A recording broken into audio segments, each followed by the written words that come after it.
রাসূলুল্লাহ সাল্লাল্লাহু আলাইহি ওয়াসাল্লাম 40 বছর পর্যন্ত আলামিন উপাধিতে ছিলেন। যেদিন নবুয়তের দায়িত্ব পেয়েছেন, মক্কার সমস্ত কাফেরদেরকে ডেকে একটা পাহাড়ের গোড়ায় চলে গেলেন। পাহাড়ের গোড়ায় গিয়ে বলেন, ও আমার কওমের জাতিগণ, ও আমার চাচারা, ও আমার জেঠারা, তারা সবাই তো রাসূলের আত্মীয় স্বজন, ও আমার আত্মীয় স্বজন, আমি যদি তোমাদেরকে কোনো কথা বলি, আমি যদি বলি পাহাড়ের ওই পার থেকে বাঘ আসতেছে তোমাদেরকে আক্রমণ করবে, তোমরা কি সেটা বিশ্বাস করবা? সঙ্গে সঙ্গে মক্কার সমস্ত কাফেররা বলে, তুমি যদি বলো সেটা কোনোদিন মিথ্যা হতে পারে না, মুহূর্তের মধ্যে চোখ বন্ধ করে আমরা বিশ্বাস করে নেব। কিন্তু এই কথা শোনার সঙ্গে সঙ্গে বলে, ও আমার উম্মতেরা শুনো, ও আমার আত্মীয় স্বজন শুনো, তোমরা যে মাছ পূজা করতেছ, তোমরা যে সূর্যের পূজা করতেছ, তোমরা যে চন্দ্রের পূজা করতেছ, তোমরা যে গরুর পূজা করতেছ, তারা তো রব নয়, তারা তো প্রভু নয়, আমাদের একজন প্রভু আছে, তিনি হলেন আল্লাহ।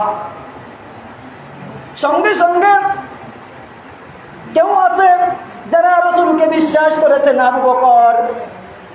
আবু বকরের মতো যারা সাহাবী আছে, তারা সঙ্গে সঙ্গে বিশ্বাস করে নিয়েছে, এই মুহাম্মদ মিথ্যা কথা বলতে পারে না, নিশ্চয় আমাদের একজন রব আছে, আমাদেরকে সৃষ্টি করেছেন, জান্নাত জাহান্নাম আছে, আমরা যদি নামাজ না পড়ি, আমরা যদি আল্লাহকে বিশ্বাস না করি, আমরা জাহান্নামে যেতে হবে। নিশ্চয় মুহাম্মদ ভালো কথা বলেছে। তারা কালিমা পড়ে মুসলমান হয়ে গিয়েছে।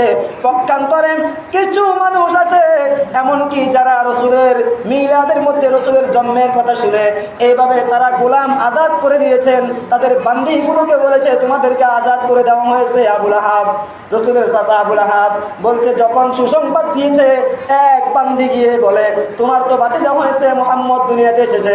এই কথা শোনার সঙ্গে সঙ্গে ওই গোলামটাকে আজাদ করে দিয়েছেন, ওই বান্দিটাকে আজাদ করে দিয়েছেন। তুমি আমাকে এমন একটা খুশির সংবাদ দিয়েছ, এই খুশির সংবাদ দেওয়ার কারণে আজ আমি তোমাকে আজাদ করে দিয়েছি, আজ থেকে তুমি আমার অধীনে কোনো কাজ করতে হবে না।